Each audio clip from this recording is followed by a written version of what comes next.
Hey, Tony Gaskins here. I'm driving, so y'all got to forgive me. I got to keep my eyes on the road. And then when y'all always talking about somebody wrote yesterday, we don't forgive nobody more than Tony. And that's just my little thing now. Just might as well hold on to it. I always say y'all got to forgive me. I did not realize I was saying that till y'all told me. So now it can't go nowhere. I got to leave it in there. But I want to touch on this right here because as you can look around and see, you see a lot of effeminate pastors, a lot of effeminate men in general.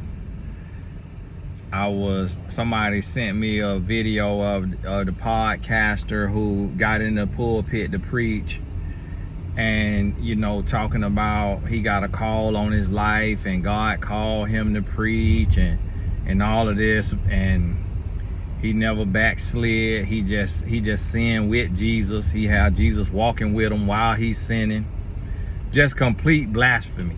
You know, the guy from the Yellow Couch podcast, just complete blasphemy. Talking about, he literally said, I never backslid. I just said, Jesus, come on here with me while I'm sinning.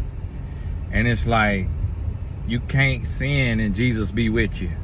When you go into sin, you step away. You lead the Holy Spirit, and then you go sin. Then you can repent, and the Holy Spirit come back and give you the strength that you need when you ask for the strength. But when you get into sin, especially fornication, you in willing sin. So it just show you the state of men today. Show you the state of men, and also what we was talking about with the spirit of little ugly. Notice that since I called out some of these podcast hosts who are fornicating, notice that two of them done went and got in the pulpit since then.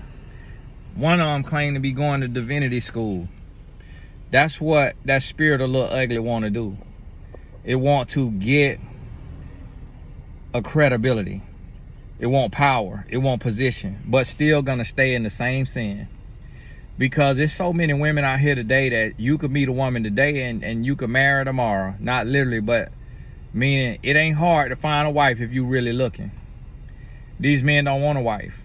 And so when it comes time to raise men, let me help you understand something. Because I was raised with my father, but my father wasn't as active. Somebody commented the other day and they probably got blocked. Whenever I use my family as an example, that's me using them as an example. Listen and get the lesson, but don't speak on my family. Don't speak on my children. Don't speak on my wife. Me speaking on them don't give permission for your opinion on them. So understand that will get you blocked. I don't play about my family. And one lady was like, well, Tony, how do you think your son gonna save himself until marriage if you was raised with a father and you didn't wait until marriage? And that right there is where, just because a father is in the home does not mean that everybody parents the same way. So I didn't wait until marriage because it wasn't my choice. Like, my son had decided himself that he want to wait until marriage. That's what he wants. And so I encourage him. But also, my dad never talked to me about sex. I talked to my son about sex at 9 years old. And so I moved totally different. And I talked to my son about sex at 9 years old. And so he knew about it. And that also maybe planted the seed of waiting until marriage. And nobody knows, but I'm giving him what my father didn't give me. So my father was there. He was supportive. He practiced with me at football, basketball. He took me to practice, but he never had talks, like real talks about real issues in life, because he was a baby of 12. I'm the oldest of 2. So it's totally different things. So he did what he knew how to do and what he could do. And that's what we're supposed to do, is stand on the shoulders of the generation before us. Each generation gets better. So my son will never be, he's already better than me because he's 17 and he's a virgin. I lost my virginity at 15. By the time I was 18, I had slept with 22 women. So my son already is far, far, far better than me. And I share that in transparency because a lot of people don't get transparency from men. A lot of women don't know that their dad was cheating on their mom the entire relationship, but the mom could not tell because she wanted to keep her family together. A lot of women is 40, 50 years old and literally believe their dad never once cheated. And now there's some men who never once cheated, but 9 out of 10 times it ain't your case. But everybody want to believe it's their case. And so that's why I'm transparent, and it make people chin hit their toe. But the thing about it is, some of these other men who claim to be men, they claim to be transparent, but they're not changing. Transparency is for the sake of change. It's for the sake of growth. You're not just being transparent just to be transparent. I'm not telling about my past so that I can continue to live that way in my present. I share about my past to show the goodness of God and how God can redeem and change.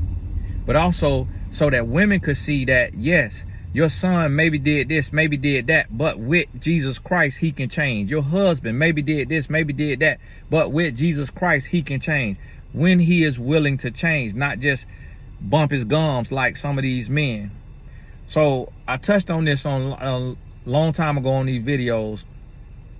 And what y'all have to realize is, when you hear me say something twice or 3 times or 4 times or 15 times, it's because it doesn't get old, and it's because new people watch videos every day. So there's a lot of people, they'll go in the comments and say, Tony, can you do a video on this? And I've already done 10 videos on that. And it's just because they're new. So if you hear me say the same thing, just understand that you watch all the videos, but not everybody does. And understand that just like not everybody reads every chapter of a book. Some people just gonna read 1 chapter and go on about their life. So when you raising your sons, one of the things that you have to have is you gotta have clarity. And I'm gonna get these off my heart while I got them. You gotta have clarity, you gotta have consistency, and you gotta have consequences. And I made those up in a video. I own those. Those are 3 C's. Let's patent it, trademark it. You gotta have clarity, you gotta have consistency, and you gotta have consequences. Now, on the flip side of consequences is also a reward. So what I mean by clarity is you gotta express completely what you want from your son. You gotta express and you gotta teach what you want. And you gotta teach these lessons consistently. So I told my son, I told him one night, I said, son, bedtime is this time. He came in, you know, bedtime, he was late. He was gonna be probably about 5-10 minutes late. So what I did, I grounded him that weekend. Oh, Dad, what if I just go right now? What if I just don't eat? I'm like, no, why would you ask your mama to make you pancakes at 10:25 when I told you bedtime is 10:30? You already disobeying me. You already trying me. So don't try to change it now that I done said something to you. No, you knew the rule, you broke the rule, here go the consequences. 17 years old, yeah, he, you know, want to play on a video game on the weekends, want to relax, want to do whatever, don't care. Don't care, you got to get the consequences.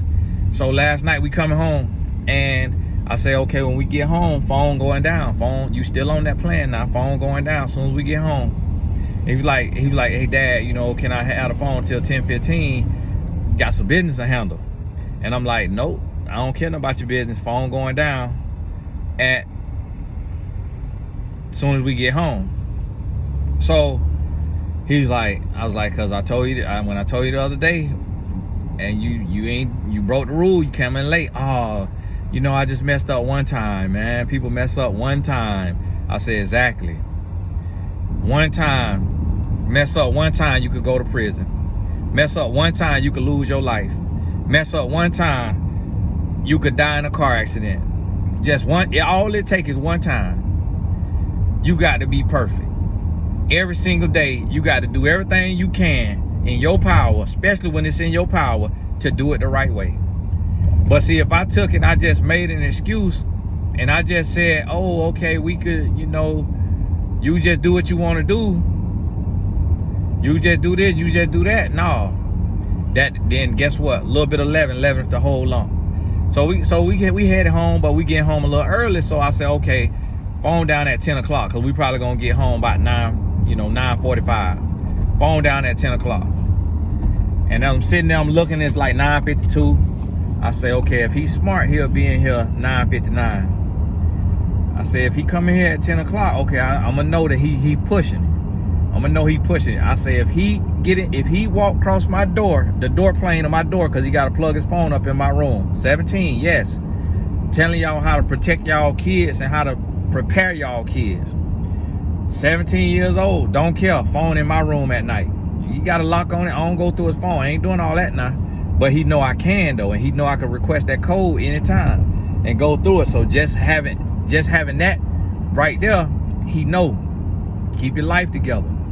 So now, phone in my room. And I upgraded it because he's 17. It used to get plugged in the kitchen. But if me and my wife knocked out and he wake up at 2 o'clock in the morning, for whatever reason, and sometimes he'll do that, he'll get up and I hear him walking and he going to get some water. Some reason his body done woke him up 2, 3 o'clock in the morning, but then he could get that phone. And so now it's in my room because I know what started to happen when you get a little older. And so listen to me. So I'm telling you about this structure because I got a 17-year-old son who is straight A's, had 1 B+, who is straight, 1 A- went on in physics or some kind of class. But he take advanced placement classes where you get college credit for these classes. So never heard him say a curse word. Even on the game. Screaming and yelling with the friends, even in the soccer game. In the soccer game, I'm listening to his teammates dropping the F-bomb. And they dropping the F-bomb right in front of their mom and dad. Never heard my son curse. He may lose his teeth if I hear him curse. And with this here clarity, I let him know what I want. So last night, okay, boom, guess what? He came in 9:56. Now he know. So now he know. And I say, son, I teach him the lesson that my college coach taught me. I say, son, to be early is to be what? He say, to be early is to be on time. And so now he remember that. Now he know that. To be early is to be on time. To be on time is to be late. To be late is to be forgotten. And so my college coach, football coach, used to always say that. So I taught that to my son. So I told him, I said, son, we got to be up in the morning. We going up to the gym because we got a gym at home. And so I say, be up and we working out. Be to the gym 6:30. We're going 6:30 to 7 on the dot. I told my wife, wake him up at 6. She ain't wake him up. So then I go to brush my teeth. I say, tee up. She said, no. She said, you want me to wake him up? I ain't say nothing. She walked out the cut because she already knew. She already knew that whenever the head of the household, the man of the household who raised it, when I say something, I meant it. I don't want to have to repeat it now. And I established this in my household without yelling, without cussing, without poking my chest out, all of that. But so she already knew. But see, the thing about it is with a mom, if I would have woke up tired, she would have let them fail. She would have let them fail. She would have let me fail. That's the mistake that women make. And that's why it's so hard for a woman to raise a boy, because this stuff, it's like they say, it's hard, but it's fair. You know, it's tight, but it's right. You done heard that stuff. So that's the thing right there. So I had to go and get him up. So she get him up. It's like 6:20. So he got to be ready. So we walking out that door, about to go outside, go upstairs to the gym. We hit the stairs. It's 6:29. I say, let's go, son. Let's go. Hurry up. You got to get there. The reason why I'm teaching him this lesson, because if he went to the military and you a minute late, it's finna be consequences. When he go to college, he a minute late, it's finna be consequences. What the world happened over there? Somebody dropped something off their car. So I said, okay, what if this boy late, what I'm gonna do? So now I'm trying to think through it, because I'm like, okay, I ain't gonna take his phone, because in college, they're not gonna take your phone. What they gonna make you do, they're gonna make you do Breakfast Club the next morning, where you gotta get up, butt crack of dawn, and you gotta do a bunch of sprints, bunch of running. Or after practice or before practice, you gotta do a bunch of running. So I said, if he late, we're gonna do like 20 wind sprints today after school. But So I had to wake him up. He got the benefit of the doubt because he told me his alarm clock won't work. It don't wake him up. He said it's too light. He just sleep through it. So I said, you gotta get a better alarm then. We gotta do something about that. And so we get up there, and I told him, I say, okay, so I turned the sauna on, the red light sauna, infrared sauna. I turned it on. And I turned that on to let it warm up. We do a little arm stretch, and I put him through a workout. Put him through the arm workout. And I'm pushing him to a failure. It's another lesson. I'm pushing him to a failure. So he doing the weight. I got him doing the curl a special kind of way, coming across his chest. And then I got him curling straight up. Then I got him put it on his shoulder, the dumbbell, and then he pushing in the air. So he doing 10 with this arm, 10 with the other arm, then curling 10 both arm, and then 10 shoulder press. Then get you a little break. Get you a minute break, do it again. Minute break, do it again. That third one, he was like, I don't know if I could do it. I said, yeah, you can. I say, this way you find out what you're made of. This right here where you push yourself. So we do that. Now, before we did that, we did mountain climbers and we did plank. We did a minute of mountain climbers. He was like, I don't think you're supposed to do mountain climbers more than like 10, 15 seconds. I said, nope, we doing it in a minute. Because he athletic. Mountain climbers, a minute, right into a plank for a minute. He was hurting, but that was his warm up. Get him going, get that heart going. Then we did the little lift. Then we laid down. Then he did on the bench press. Now I'm taking you through this so that you understand, like, when you raising a boy, you got to have order, you got to have structure, you got to do stuff, and you could get on YouTube. You can get on YouTube and you can look up little workouts. You take your son out there, your son play basketball, you could be a woman. His father might not be in his life. It don't matter. Just like that lady who went viral, she out there in the yard with her son and she showing him how to play football. And she doing that. It don't matter. You get him out there. At the end of the day, he could just be running. You could have him running sprints. You done did something growing up. You done did something. You ain't play the same sport, but you can get on YouTube and look up soccer drills, baseball drills. You can have him out there with the bat, with the little weight on the bat, just swinging it. Just come up with something. You get them active. But you get them active and you get them a routine. See, men are creatures of habit. So you got to give them a routine. So I told my son, and we're gonna do this every week until he leave my house. Now I just not started this because you got to have things in place. Now I could have been did it. It's a lot of fathers, they been did it, but it's such thing as a burnout. And he practiced 4 days a week. So you got to use wisdom. You can't just do what somebody else doing. You got to use wisdom. And then I know the way that I do it and how I do it, he got enough time to get the lesson. The lesson is going to be about promptness, about being prompt, pushing yourself to the next level, and it's going to be about being consistent. So I kept my time. So now he understand that a man keep his word. So I kept my time. I kept my word that we gonna work out. We didn't skip it. And then I kept my word on the timing because I could have went over, could have been overzealous. As soon I set an alarm, 6:49. I said we're gonna do a 20-minute burn, 20-minute workout. It's gonna be hard. I told him this last night so he get his mind right. He said, no, it ain't gonna be hard. 20 minutes, that ain't hard. But at the rate that we went, it was a good little burn. But he athletic, he felt fine after that. And then I had him get in the sauna for 10 minutes. Now, then after the sauna, it was exactly 10 minutes. We finished, we walking down the stairs at 7 a.m. 6:30 to 7, just like I told him, it was prompt. See, the thing with black people is we have a spirit of lateness. From this day forward, don't be late for nothing ever again in your life if it's in your control. Give yourself, there's a quote that say, I would rather be 3 hours early than 1 minute late. And that's what my family get tired of me. But that's why I am who I am, and that's why they got the life that they have, because of the principles. And so they get tired of me. We get to the airport, we be there 2 hours early, because on the way there, it could be a wreck. It could be a wreck. And now you stuck in traffic. If you pushing and you trying to make it right at that right minute.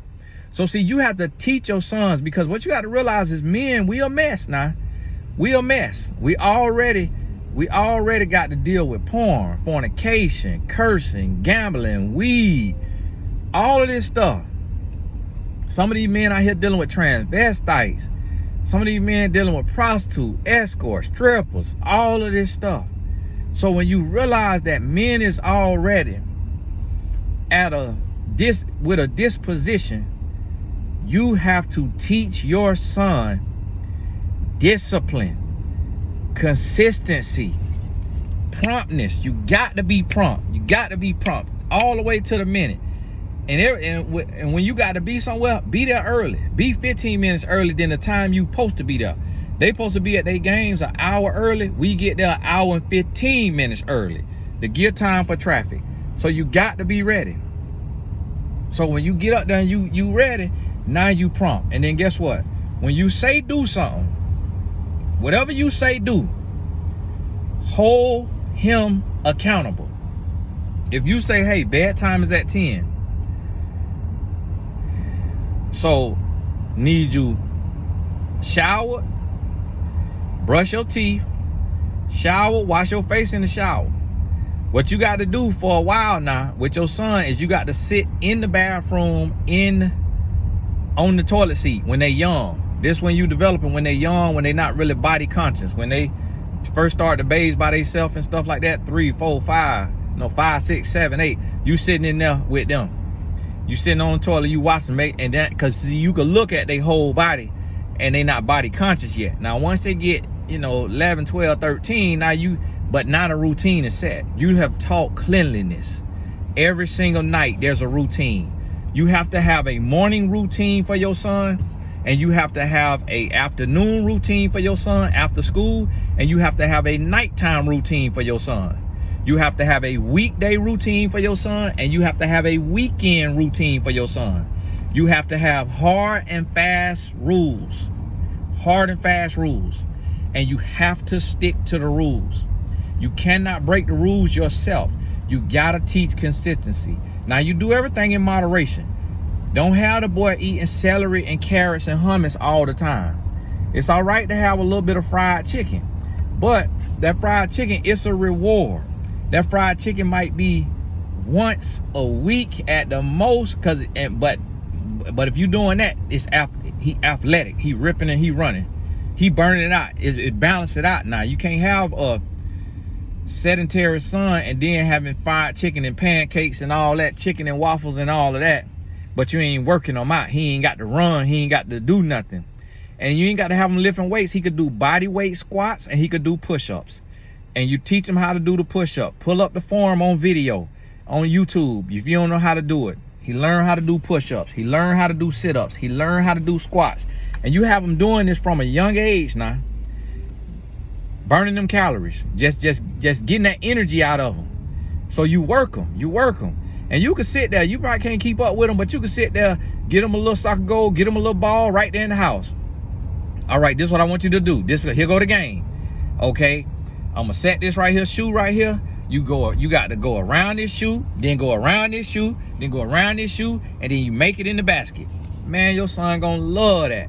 2 years old, 3 years old, and what you don't realize is you doing that with your son 15 minutes a day, you just raised a pro athlete. You just wrote a retirement check for yourself right there. See, people don't understand. So I told my son today, I said, you see that good little burn? See how your muscles was fatigued? See how your muscles went to giving out? See how you had to depend on your breath? In 20 minutes. See, focus and intense work. Focus work is better than long work without focus.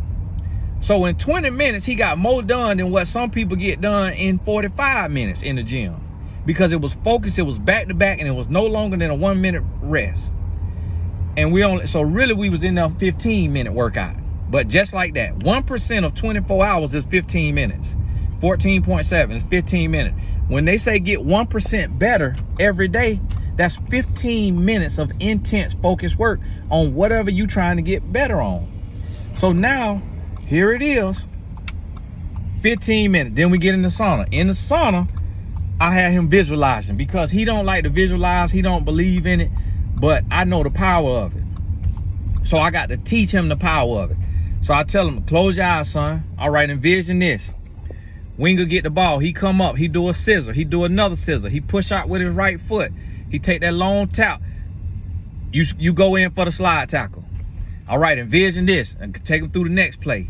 Envision this. Then I say, okay, I want you to envision 3 more defensive, then go to offense. And I say, stay in the field. Stay on the game. Don't think about your friend. Don't think about the video game. Don't think about no music. And he was like, oh, I got to do the sauna with no music before he got in. And I said, yeah, you got to make your child limit that screen time. Don't let your son have crazy amount of screen time. It'll destroy him. Have him get to know himself. Play Sorry with him. Play Uno with him. Play Monopoly with him. Have him get to know himself. And when he get to know that, and I got a meeting right now at 11, so got to go. But we're going to touch on this, and we're going to have us a little series. And then when I get the capacity, because I'm still trying to get the growth club right, when I get the capacity, we're going to have us we're going to have a boys group for boys, 16 to 18, and then we're going to have one for up under that, like 10 to 16 or what have you. So stay tuned. It'll probably be $10 a month, just so that it's a commitment. And then also so I could compensate my other teachers for their time when they come on there, because everybody not in the financial position I'm in, and they time they giving an hour a month or a week or whatever. And then there'll be external mentors. So you'll meet my mentors, and then the boys will be able to do one-on-ones with different mentors. I may not be available for that part of it because I just might not have the capacity and the time, but I got some great mentors that I have working with them, and we'll do nominal fees like $25, $50, stuff like that. Hey, God bless you. We'll talk soon.